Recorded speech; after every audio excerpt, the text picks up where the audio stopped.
Appreciative Inquiry by Kaylee Azbill. What did you learn from Operation Asha?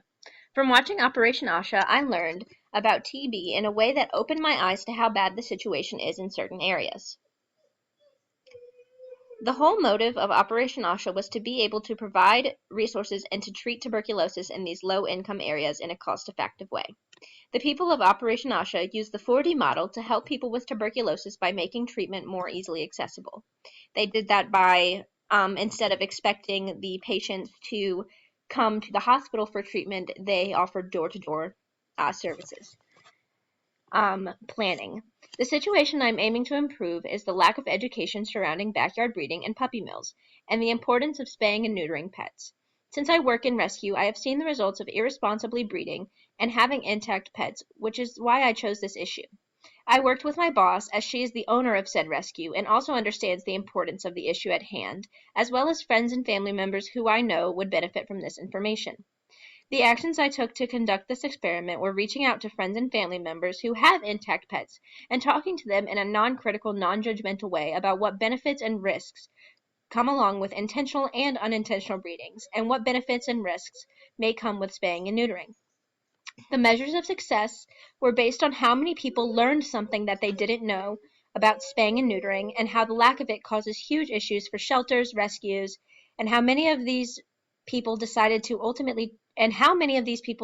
change their mind about breeding their dogs unnecessarily. Execution. I approach the scenarios with kindness and an understanding attitude.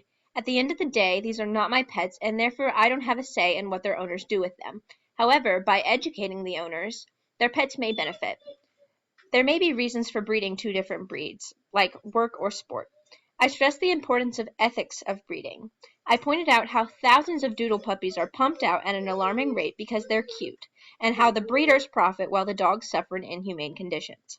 I also included information about genetics and how, for example, crossing a Doberman and a Pit Bull were going to require owners with a specific skill set to be able to own and manage these dogs successfully.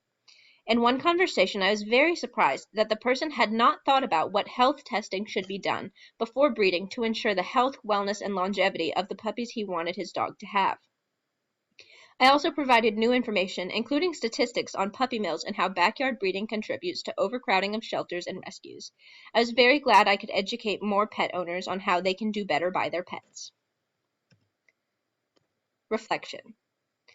I learned that AI is about asking positive questions to get the best results. This is accomplished by appreciating what is and using your strengths to better it from there. I also learned that AI is not only used for organizations and businesses, but can be and possibly should be used across all areas of day-to-day life. In the future, I will use AI to better communicate and expand my relationships. I can also see myself using AI to work on my strength of curiosity by asking questions in a more positive way. In the future, I plan on using the 4D process to solve more problems. The hopeful outcome of this will be faster and longer-lasting solutions to issues. An example of this is improving communication between staff at work so the whole operation will run more smoothly.